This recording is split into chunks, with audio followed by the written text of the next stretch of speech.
nhóm ạ lên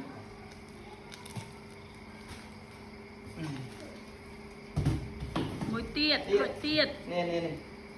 nhóm á nó mà rồi chất sân mạ ạt đây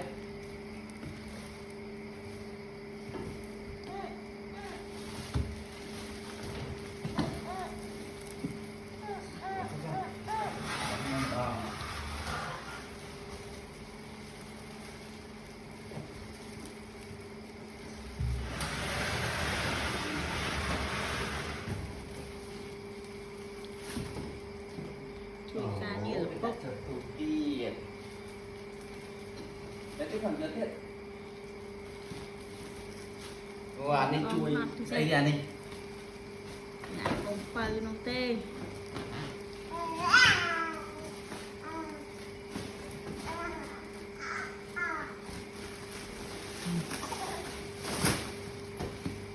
làm cái này còn mong đài ơi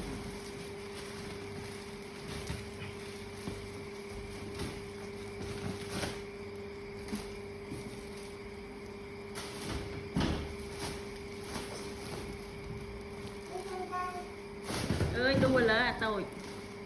càng yên em miên là từ anh nam không mới trai thư ca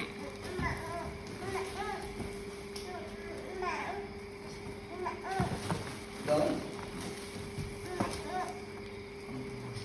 hề na cùng tài ơi nè lỡ này apa rồi nè lỡ có một trai à ớn lỡ có một trai apa